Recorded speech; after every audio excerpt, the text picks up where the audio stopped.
Hi guys, welcome to play sports Tamil channel. இன்னைக்கு என்ன பார்க்க போறோம் அப்படின்னா, Rajasthan Royals versus Kolkata Knight Riders match review தான் பார்க்க போறோம். டாஸ் வின் பண்ண Kolkata Knight Riders choose to bowl எடுத்தாங்க. இந்தியா கொல்கத்தா நைட் ரைடர்ஸ் இந்த ரெண்டுத்தோட முன்னாள் கேப்டன் சௌரவ் கங்குலி பெல் அடிச்சு இன்னி மேட்சை ஸ்டார்ட் பண்ணாரு. ஃபர்ஸ்ட்ல இருந்தே ஜெய்ஸ்வாலுக்கும் சரி சூரியவன்சிக்கும் சரி பேட்ல பாலு கடவே இல்லை. எப்போதும் ஃபர்ஸ்ட் 3 ஓவர்ல 40-50 ரன் அடிக்கிறவங்க ஃபர்ஸ்ட் 3 ஓவருக்கு 30 ரன் கூட வரல. ஃபர்ஸ்ட் 3 ஓவர்ல 18 பாலுக்கு 20 ரன் மட்டும்தான் அடிச்சிருந்தாங்க. இன்னைக்கு மதியானம் மேட்சுங்கிறதுனால ஈடன் கார்டன் கிரவுண்ட்ல ரொம்ப ஹீட்டா இருக்கும். அதுக்காக தண்ணி குடிச்சுக்கிட்டே இருந்தாங்க பேட்ஸ்மேன்ஸ். 4வது ஓவர்ல வைபவ் அரோரா போட வந்தாரு. அதுல 3 4 ஒரு சிங்கிள் அடிச்சு அந்த இதுல தான் 15 ரன் வந்துச்சு. இந்த டேஞ்சரஸான ஓப்பனிங் பார்ட்னர்ஷிப்ல 4வது ஓவர் தான் 10 ரனுக்கு மேல வந்திருக்கு. இன்னைக்கு கொல்கத்தா நைட் ரைடர்ஸ் நல்லாவே பந்து போட்டிருக்காங்க பவர் பிளேக்குள்ள. சுனில் நரேன் 5வது ஓவர்ல வந்து ஜஸ்ட் 6 ரன் கொடுத்துட்டு போயிட்டாரு. அதுலயுமே ஒரே ஒரு 6 மட்டும்தான் போனுச்சு. மீதி எல்லா பாலுமே டாட் தான். பவர் பிளேல 5 பால் டாட் பண்றதெல்லாம் ரொம்ப பெரிய விஷயம். அது ஒருத்தராக மட்டும்தான் முடியும். அது நம்ம தாத்தா சுனில் நரேன் தான். போன ஓவருக்கும் சேர்த்து இந்த ஓவர்லயும் 22 ரன் கொடுத்துட்டாரு. அதுல 2 6, 4 வைடு, ஒரு 4.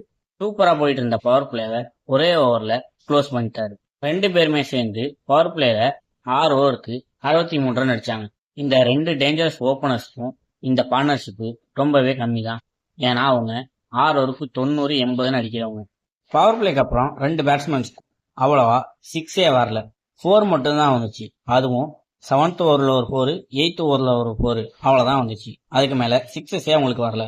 எப்போதும் பவர் பிளேலேயே ஒரு ஓவர் போடுற வருண் சக்கரவர்த்தி இன்னைக்கு பவர் பிளேல ஓவரே தரல. ஏன்னு தரல, இன்னைக்கு 9வது ஓவரா தான் வந்திருந்தாரு. சூரியவன்சிக்கு கொஞ்ச நேரத்துக்கு மேல ஆளை கட்டுப்படுத்த முடியல. அவனுக்கு 6 அடிச்சு ஆகணும் அப்படின்னு ஆயிட்டு 6 அடிக்கிறேன் அப்படின்னு போய் கேட்ச் கொடுத்து அவுட் ஆயிட்டாரு. மற்ற மேட்ச் எல்லாம் கம்பேர் பண்ற போது இன்னைக்கு கொஞ்சம் ரொம்பவே ஸ்லோவா தான் ஆடிருக்காரு. 28 பாலுக்கு 46 தான் ஆடி இருக்காரு. அடுத்ததா வந்த துருவ் ஜுரேல சம்பந்தமே இல்லாம ரிவர்ஸ் ஸ்வீப் ஆடுறேன் அப்படின்னு ஸ்டெம்பிட் ஆகி போயிட்டாரு.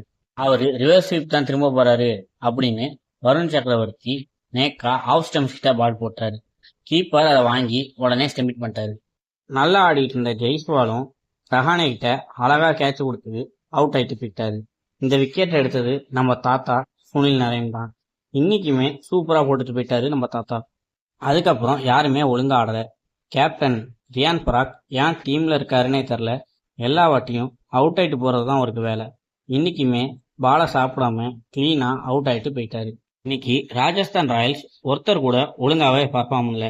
இன்னைக்கு பர்ஃபார்ம் பண்ணது யாருன்னா செத்து போன கேகேஆர் டீம் பவுலர் தான்.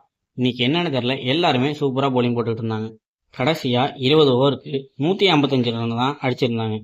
இந்த ஸ்கோரையுமே கொல்கத்தா நைட் ரைடர்ஸ் சேஸ் பண்ணல அப்படின்னா எவ்வளவு ஒரு மட்டி டீமா இருப்பாங்க அப்படின்னு யோசிச்சு பாருங்க. ரொம்ப நாள் கழிச்சு வருண் சக்கரவர்த்தி இந்த மாதிரி ஸ்பெல் போட்டது நல்லாவே இருக்கு. இன்னைக்கு வருண் சக்கரவர்த்தினாலதான் முக்காவாசி பேட்ஸ்மேன் அவுட் ஆனது. கொல்கத்தா சுனில் நரேன், வருண் சக்கரவர்த்தி இவங்க 2 பேரும் எப்பெல்லாம் விக்கெட் அதிகமா எடுக்கிறாங்களோ அந்த மேட்ச் 60% வின் பண்ணியிருக்காங்க. ஃபின் ஆலன் எங்களுக்கு ஒழுங்கா ஆடல, அதனால டிம் சைஃபர்டை எடுத்துட்டு வரோம் அப்படின்னு எடுத்துட்டு வந்தாங்க. ஃபின் ஆலனாவது ஃபர்ஸ்ட் 6, 4 அடிச்சுட்டு தான் அவுட் ஆவாரு. டிம் சைஃபர்டு வந்த பாலே அவுட் ஆயிட்டாரு.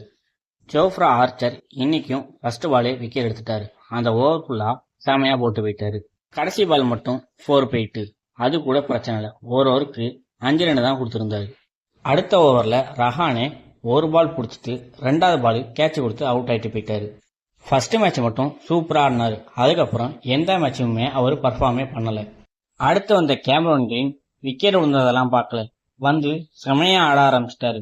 ஒரு 6, 3 4 அடிச்சு பிரிச்சுட்டாரு. இன்னைக்கு செமையா ஆட போறாரு அப்படின்னு பார்த்தா ரவி பிஷ்னாய் ஓவர்ல இறங்கி ஆடுறேன் அப்படின்னு பார்த்தப்ப ரவி பிஷ்னாய் அதை பார்த்துட்டு வைடுக்கு போட்டாரு. கடைசி செகண்ட்ல தான் துருவ் ஜுரேல் அதை பாலை கேட்ச் பண்ணாரு. கேட்ச் பண்ணிட்டு டைவ் அடிச்சு ஸ்டெம்பிட் பண்ணாரு. அது வரைக்கும் கேமரூன் கிரீன் உள்ள வராதனால அவரு அவுட் ஆயிட்டு போயிட்டாரு.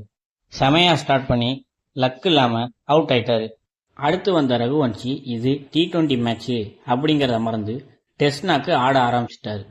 19 பாலுக்கு 10 ரன் அடிச்சு அவரும் அவுட் ஆயிட்டு போயிட்டாரு. ரவீந்திர ஜடேஜா ரொம்ப நாளுக்கு அப்புறம் இந்த மாதிரி சூப்பரா ஓவர் போட்டு போயிருக்காரு. பேட்ஸ்மேனுக்கு டைமிங்கே கொடுக்காம சல்லு போட்டதுனால அவங்க அதிகமா டாட் ஆகி ப்ரெஷர்ல அவுட் ஆயிட்டு போயிட்டாரு. நல்லா போயிட்டு இருந்த மேட்சை சம்பந்தமே இல்லாம நான் போலிங் போடுறேன் அப்படின்னு ஒருவருக்கு 10 ரன்னு சம்பந்தமே இல்லாம கொடுத்துட்டு போயிட்டாரு. இதெல்லாம் லோ ஸ்கோர் மேட்ச். இதுல ஒரு ரன்னுமே ரொம்ப முக்கியம். ஆனா இவரு சம்பந்தம் இல்லாம 10 ரன் கொடுத்துட்டு போயிருக்காரு. மேட்ச் அந்த ஓவர்ல மாற ஆரம்பிச்சது. அதுக்கப்புறம் எல்லா ஓவருமே கன்சிஸ்டா 10 ரன் அடிக்க ஆரம்பிச்சிட்டாங்க. அவர் மட்டும் ஓவர் போடாம இருந்துச்சுன்னா நல்லா இருந்திருக்கும். ரிங்கு சிங் எல்லா பாலுமே சுத்தாம அவருக்கு தேவைப்பட்ட ஈஸியான பால் மட்டும் ஹிட் பண்ணி ரன் நிறைய கொண்டு வந்தாரு. 18வது ஓவர் பிரிஜேஷ் சர்மா சூப்பரா போட்டு போயிட்டாரு. அந்த ஓவர்ல வெறும் 7 ரன் மட்டும் தான் கொடுத்தாங்க.